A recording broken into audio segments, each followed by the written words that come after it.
மாற்றம் ஒன்றே மாறாதது. உலக புகழ்பெற்ற வாக்கியத்தை தமிழக சட்டமன்ற தேர்தலில் நிகழ்த்தி காட்டி வரலாறு படைத்திருக்கிறார் தாவேக தலைவர் விஜய்.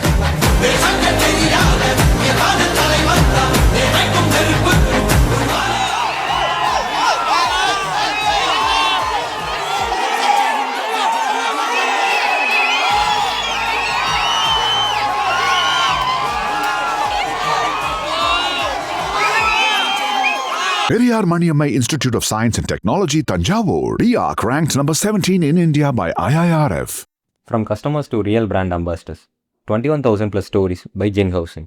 விஜயின் இந்த அதிரடி அட்டகாசமான வெற்றி எப்படி நிகழ்ந்தது? இது குறித்து தமிழக தேர்தல் களத்தை ஆழமாக ஆய்வு செய்து வரும் பிரபல ஆய்வாளரிடம் பேசினோம். சுதந்திர இந்தியாவின் 75 ஆண்டு கால சட்டமன்ற தேர்தல் வரலாற்றில் புதியதொரு சகாப்தத்தை படைத்திருக்கிறது தாவேக. மாநிலம் முழுவதும் பெரும் புரட்சியை உருவாக்கியுள்ள விசில் 50 ஆண்டுகளுக்கு மேலாக திமுகவின் கோட்டையாக இருந்த சென்னையை முழுமையாக துடைத்து எறிந்திருக்கிறது. 2024 நாடாளுமன்ற தேர்தலுக்கு முன்பாக தாவேக எனும் புதிய கட்சியை தொடங்கிய விஜய் 2026 சட்டமன்ற தேர்தல்தான் தனது இலக்கு என்று சொன்னபோதே ஆளும் கட்சியான திமுகவும் எதிர்க்கட்சியான அதிமுகவும் விழித்துக் கொண்டிருந்திருக்க வேண்டும். ஆனால் ஆண்ட கட்சி என்ற அதிகார மமதையில் கடந்த காலங்களில் விஜய் நடித்த திரைப்படங்கள் சிக்கல்களை எதிர்கொண்ட போது திராவிட முதல்வர்களிடம் அவர் சரணடைந்த நிகழ்வுகளை சுட்டிக்காட்டி கிண்டல் அடித்தது அவரது ரசிகர்களின் கோபத்தை சீண்டிவிட்டது. அந்த அவமானத்தை ஆழ் மனதில் பதித்துக் கொண்டே கடந்த 15 ஆண்டுகளுக்கு முன்பே, அதாவது 2013 வெளியான தலைவா படத்தில் டைம் டு லீட் எனும் வாசகத்தை பகிர்ந்து தமிழகத்தை வழிநடத்த தயாராகி இருக்கிறார் விஜய். அதை தமிழகத்திற்கும் வெளிப்படையாக அறிவிக்கும் விதமாகவே ஏறக்குறைய 10 ஆண்டுகளுக்கு முன்பு 2017 வெளியான மெர்சல் படத்தில் ஆளப்போரான் தமிழன் எனும் உணர்ச்சியூட்டும் பாடலை பாடி கோடிக்கணக்கான தன் ரசிகர் பட்டாளத்தை உத்வேகப்படுத்தி இருக்கிறார். அடுத்தடுத்த அனைத்து படங்களிலும் அரசியலை மையப்படுத்தித்தான் அவரது கதாநாயக பாத்திரங்களும் அமைந்திருந்தன.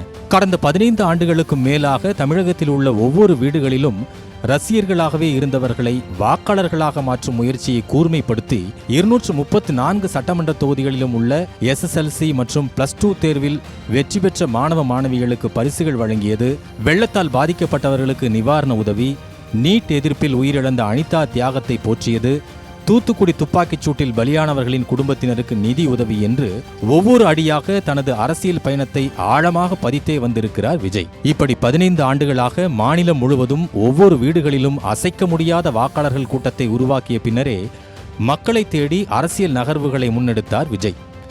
2024 அக்டோபர் 27ஆம் தேதியன்று விக்கிரவாண்டியில் நடைபெற்ற தாவேக முதல் மாநாட்டில் அரசியல் பிரகடனமாக அரசியல் எதிரி திமுக, கொள்கை எதிரி பாஜக என்று முழங்கிய விஜய் தனது முழு சக்தியையும் திரட்டி திமுகவை எதிர்ப்பதையே தேர்தல் யுக்தியாக மாற்றிக்கொண்டார். வழக்கமான அரசியல் பாணியை தேர்ந்தெடுக்காமல் அனைத்து தரப்பினரையும் ஓரணியில் திரட்டும் வகையில் தனித்த வியூகத்தை வகுத்து கோடிக்கணக்கான வாக்காளர்களை முதல் மாநாட்டிலேயே தன் பக்கம் ஈர்த்து கொண்டார் விஜய். அந்த மாநாடே விசித்திரமானதாகவும் வியப்பை ஏற்படுத்தும் வகையில்தான் அமைந்திருந்தது.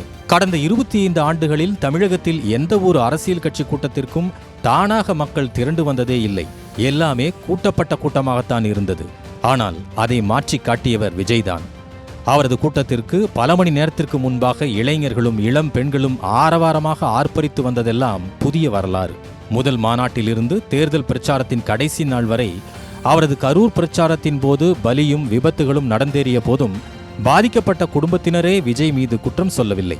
முதல்வர் ஸ்டாலினும் எதிர்க்கட்சி தலைவர் எடப்பாடியும் 234 தொகுதிகளிலும் தேர்தல் பிரச்சாரத்தை ஓராண்டுக்கு மேலாக மேற்கொண்ட போதும் நடிகர் விஜய் குறுகிய நாட்கள்தான் பிரச்சாரமே செய்தார். சட்டமன்ற தேர்தல் பிரச்சாரத்தை கடந்த ஆண்டு செப்டம்பர் மாதம் 13ஆம் தேதி தொடங்கினார். வாக்குப்பதிவு நாளான 23ஆம் தேதிக்கு முன்பாக 21இல் மௌன ஊர்வலம் மூலம் தனது பிரச்சாரத்தை குறுகிய நாட்களிலேயே நிறைவு செய்தார் விஜய். மாநிலத்தின் பல மாவட்டங்களுக்கு அவர் சுற்றுப்பயணம் மேற்கொள்ளாத போதும் அவர் பேசிய அனைத்து இடங்களிலும் திமுகவின் ஊழல்களை முதன்மையாக குற்றம் சாட்டினார். அதே சமயம் விஜயை நேரடியாக தாக்குவதை தவிர்த்த திமுக தலைமை யூடியூபர்களை வைத்து தாக்குதல் தொடுத்தது. தனது அரசியல் வாழ்க்கையை மட்டுமல்ல, ஒட்டுமொத்த திரையுலக வாழ்க்கையும் அடியோடு தகர்த்து மண்ணில் புதைக்கும் அளவிற்கு ஆளும் கட்சியான திமுக இறங்கிவிட்டது என்பதை உணர்ந்த பிறகே ஸ்டாலின் மற்றும் அவரது குடும்பத்தினரின் ஊழல்களையும் திமுகவையே குடும்ப சொத்தாக மாற்றியதையும் தனது பிரச்சார கூட்டங்களில் முக்கியத்துவம் கொடுத்து பேசினார். உங்களுடைய ஆட்சியினுடைய லட்சணத்தை, உங்களுடைய ஊழலை, நீங்களும் மந்திரிகளும் அடிக்கிற கொள்ளைய மக்களுக்கு எடுத்து சொன்ன. இதை சொல்லாம வேற என்னத்தை சொல்லுவாங்க? பல லட்சம் பேர் திரண்ட கூட்டங்களில் பேசிய குறைவான நேரத்தில் 2 திராவிட கட்சிகளின் ஊழல்களால் தமிழகமே மூழ்கி போய்விடும் என்று உரக்க கூறிய விஜய், தமிழகத்தை மீட்க திமுகவையும் அதிமுகவையும் முழுமையாக அகற்ற வேண்டும் என்று அவர் விடுத்த வேண்டுகோளுக்கு அவரின் ரசிகர் கூட்டம் மட்டுமின்றி மாற்றத்தை விரும்பிய நடுநிலையாளர்கள் கூட விஜயை ஆதரிப்பது என்று உறுதியேற்றுக் கொண்டிருக்கிறார்கள். அந்த மாற்றம்தான் தேர்தல் முடிவுகளில் எதிரொலித்திருக்கிறது என்றவர், தொடர்ந்து ரிசல்ட் வெளியான தினம் நண்பகல் 12 மணி நிலவரப்படி தேர்தல் முடிவுகளை பார்வையிட்டவாறே அவர் தொடர்ந்து பேசினார். கடந்த பல மாதங்களாக விஜய்க்கு எதிராக தொலைக்காட்சிகளில், யூடியூப் உள்ளிட்ட சமூக ஊடகங்களில் பேசிய அனைத்து பிரபலங்களுமே வாக்குப்பதிவு முடிந்த பிறகு மாநிலம் முழுவதுமே விஜய் அலை சுனாமியாக வீசியிருக்கிறது என்பதை மெல்ல மெல்ல ஒப்புக்கொள்ளத் தொடங்கினர். தமிழகத்தில் நகரம், கிராமம் என்று வித்தியாசமில்லாமல் ஒவ்வொரு வீட்டிலும் விஜயின் ரசிகர்களான சிறுவர் சிறுமிகள் செய்த பிரச்சாரத்தையும் கடந்து பெண்கள், வயதானவர்கள், அனைத்து தரப்பு தொழிலாளர்களும் விஜயால் மாற்றத்தை உறுதியாக தர முடியும் என்ற நம்பிக்கையில்தான் அவருக்கு பெருவாரியாக வாக்களித்திருக்கின்றனர். இதற்கு மேலாக ஒரே ஒரு வரியில் சொல்வதென்றால், விஜய்க்கு ஒரு வாய்ப்பு தருவோம், அவரால் வாக்குறுதிகளை நிறைவேற்ற முடியாமல் போனாலும் பரவாயில்லை, அதைவிட முக்கியமாக ஊழலையே அரசியல் முதலீடாக செய்து கொண்டிருக்கும் திமுகவும் அதிமுகவும் ஆட்சிக்கு வரக்கூடாது என்பதுதான் விஜய்க்கு ஆதரவாக வாக்களித்த ஒவ்வொருவரின் மனங்களில் பல ஆண்டுகளாக மூண்டிருந்த கனல். அந்த நெருப்பு தமிழகத்திற்கு நல்லது தருமா என விஜயின் ஆட்சிதான் நிரூபிக்கும் என்றார். Periyar Maniammai Institute of Science and Technology, Tanjavur. RIAC ranked number 17 in India by IIRF. From customers to real brand ambassadors. 21,000 plus stories by Jen Housing.